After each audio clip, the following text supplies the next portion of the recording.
ಇದು ನವರಾತ್ರಿಯ ಪವಿತ್ರ ಸಮಯ. ಇಂದು ನವರಾತ್ರಿಯ ಮೊದಲನೇ ದಿನವಾಗಿದ್ದರಿಂದ ಈ ಮೊದಲನೇ ದಿನ ನಾವು ದೇವಿಯ ಶೈಲಪುತ್ರಿಯ ರೂಪವನ್ನ ಪೂಜಿಸ್ತೀವಿ. ಶೈಲಪುತ್ರಿ ಯಾರು? ಇವಳನ್ನ ನವರಾತ್ರಿಯ ಮೊದಲನೇ ದಿನ ಏಕೆ ಪೂಜಿಸ್ತೀವಿ? ಅವಳ ಶಕ್ತಿ ಏನು? ಅವಳನ್ನ ಪೂಜಿಸಿದ್ರೆ ಏನೆಲ್ಲ ಫಲಗಳು ಸಿಗುತ್ತೆ ಅನ್ನೋದನ್ನ ಈ ವಿಡಿಯೋದಲ್ಲಿ ಹೇಳ್ತೀನಿ. ನಮಸ್ಕಾರ ಎಲ್ಲರಿಗೂ. ನಾನು ಅಶ್ವಿನಿ ವೈದ್ಯ. ನಾಡಿನ ಸಮಸ್ತ ಜನತೆಗೂ ನವರಾತ್ರಿ ಹಬ್ಬದ ಶುಭಾಶಯಗಳು. ನವರಾತ್ರಿಯನ್ನ ಏಕೆ ಆಚರಿಸ್ತಾರೆ, ಅದರಲ್ಲೂ 9 ದಿನಗಳ ಕಾಲವೇ ನವರಾತ್ರಿಯ ಪೂಜೆಯನ್ನ ಯಾಕೆ ಮಾಡ್ತಾರೆ ಅನ್ನೋದನ್ನ ನನ್ನ ಹಿಂದಿನ ವಿಡಿಯೋದಲ್ಲಿ ಹೇಳಿದ್ದೀನಿ. ಆ ವಿಡಿಯೋ ಲಿಂಕ್ ಅನ್ನ ಡಿಸ್ಕ್ರಿಪ್ಷನ್ ಬಾಕ್ಸ್ ಅಲ್ಲಿ ಕೊಟ್ಟಿರ್ತೀನಿ, ಮತ್ತೆ ಈ ವಿಡಿಯೋನ ಕೊನೆಯಲ್ಲಿ ಕೊಟ್ಟಿರ್ತೀನಿ. ಅದನ್ನ ಕ್ಲಿಕ್ ಮಾಡಿ ಕೂಡ ನೀವು ಆ ವಿಡಿಯೋವನ್ನ ನೋಡ್ಬೋದು. ಈಗ ಬನ್ನಿ ನಾವು ಶೈಲಪುತ್ರಿಯ ಕತೆಗೆ ಹೋಗೋಣ. ಹಿಂದೆ ಹಿಮಾಲಯವನ್ನ ಒಬ್ಬ ಶಕ್ತಿವಂತ, ಪರಾಕ್ರಮಿ ಹಾಗೂ ಗುಣವಂತ ರಾಜನೊಬ್ಬ ಆಳ್ತಾ ಇದ್ದ. ಅವನು ಪರ್ವತಗಳ ರಾಜನಾಗಿದ್ರಿಂದ ಅವನನ್ನ ಪರ್ವತ ರಾಜ ಅಂತ ಕರಿತಾ ಇದ್ರು.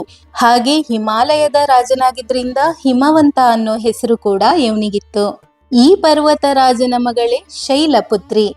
ಸಂಸ್ಕೃತದಲ್ಲಿ ಶೈಲ ಅಂದರೆ ಪರ್ವತ, ಪುತ್ರಿ ಅಂದರೆ ಮಗಳು. ಪರ್ವತ ರಾಜನ ಮಗಳಾದ ಕಾರಣ ಇವಳನ್ನ ಶೈಲಪುತ್ರಿ ಅಂತ ಕರೀಲಾಗುತ್ತೆ. ಹಿಮವಂತನ ಪುತ್ರಿಯಾಗಿದ್ರಿಂದ ಹೇಮಾವತಿ ಅನ್ನೋ ಹೆಸರು, ಹಾಗೆ ಪರ್ವತ ರಾಜನ ಪುತ್ರಿಯಾಗಿದ್ರಿಂದ ಪಾರ್ವತಿ ಅನ್ನೋ ಹೆಸರು ಕೂಡ ಇವಳಿಗಿರುತ್ತೆ. ಈ ಶೈಲಪುತ್ರಿಯ ಹುಟ್ಟು ಹೇಗಾಗುತ್ತೆ ಅಂತ ನೋಡೋದಕ್ಕೆ ನಾವು ಇವಳ ಹಿಂದಿನ ಜನ್ಮಕ್ಕೆ ಹೋಗ್ಬೇಕಾಗುತ್ತೆ. ಬ್ರಹ್ಮನ ಪುತ್ರನಾದ ದಕ್ಷ ಮಹಾರಾಜ ಅತ್ಯಂತ ಹೆಸರಾಂತ, ಬಲವಂತ ಹಾಗೆ ಪರಾಕ್ರಮಿಯಾಗಿರುವ ಮಹಾನ್ ರಾಜನಾಗಿರ್ತಾನೆ. ದಕ್ಷ ಮತ್ತು ಅವನ ಹೆಂಡತಿ ಪ್ರಸೂತಿಗೆ 28 ಜನ ಹೆಣ್ಣು ಮಕ್ಕಳಂತೆ. 28 ಹೆಣ್ಣು ಮಕ್ಕಳಲ್ಲಿ 27 ಜನರನ್ನ ಚಂದ್ರನಿಗೆ ಕೊಟ್ಟು ಮದುವೆ ಮಾಡಿರ್ತಾನೆ. ಇವನ 28ನೇ ಮಗಳೇ ದಾಕ್ಷಾಯಿಣಿ ಅಥವಾ ಸತಿದೇವಿ. ದಾಕ್ಷಾಯಿಣಿಯನ್ನ ಕೂಡ ಚಂದ್ರನಿಗೆ ಕೊಟ್ಟು ಮದುವೆ ಮಾಡಬೇಕು ಅನ್ನೋ ಆಸೆ ಹೊಂದಿದ್ದ ದಕ್ಷ ಮಹಾರಾಜ. ಆದ್ರೆ ದಾಕ್ಷಾಯಿಣಿ ಪರಮೇಶ್ವರನನ್ನ ಪ್ರೀತಿಸಿರೋದಾಗಿ ಹಾಗೂ ಅವನನ್ನೇ ಮದುವೆಯಾಗೋದಾಗಿ ಕೇಳಿದಾಗ ಅದನ್ನ ತಪ್ಪಿಸೋದಕ್ಕೆ ಅಂತ ದಕ್ಷ ಮಹಾರಾಜ ಸ್ವಯಂವರವನ್ನ ಕೈಗೊಳ್ತಾನೆ.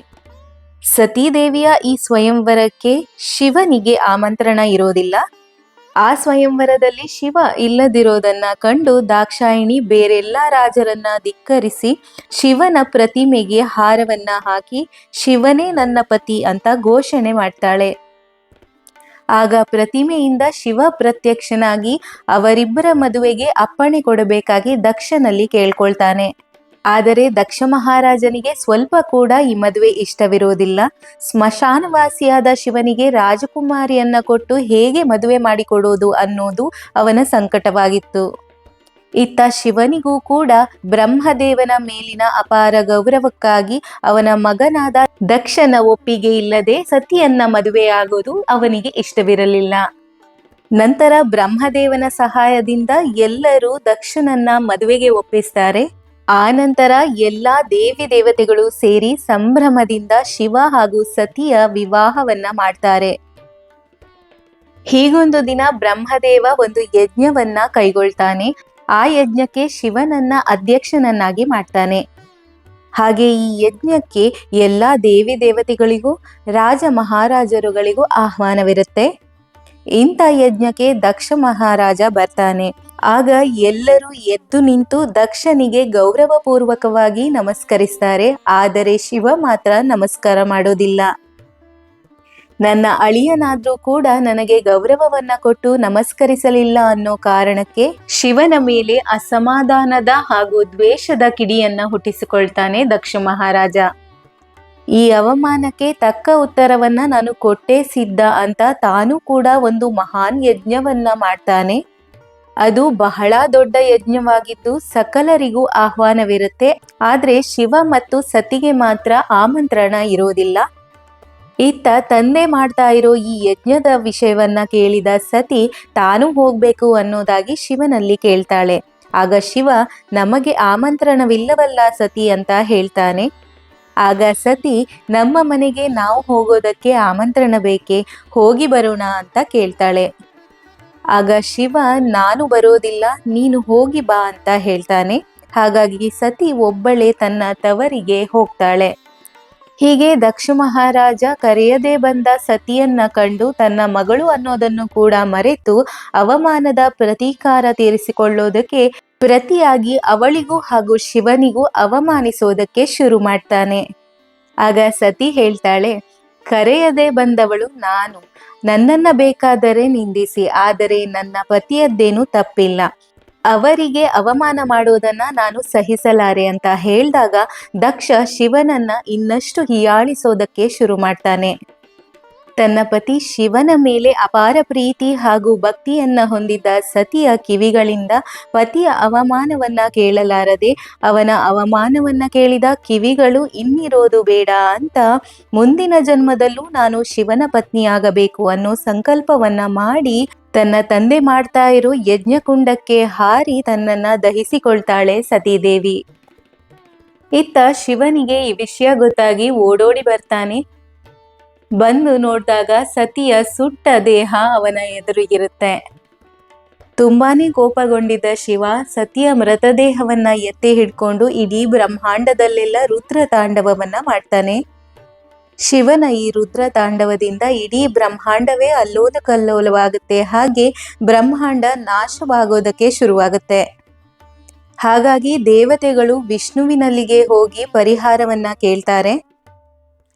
ಆಗ ಸೃಷ್ಟಿಯನ್ನ ರುದ್ರನ ತಾಂಡವದಿಂದ ತಪ್ಪಿಸೋದಕ್ಕೆ ವಿಷ್ಣು ತನ್ನ ಸುದರ್ಶನ ಚಕ್ರದಿಂದ ಸತಿಯ ದೇಹವನ್ನ 51 ತುಂಡುಗಳನ್ನಾಗಿ ಕತ್ತರಿಸ್ತಾನೆ.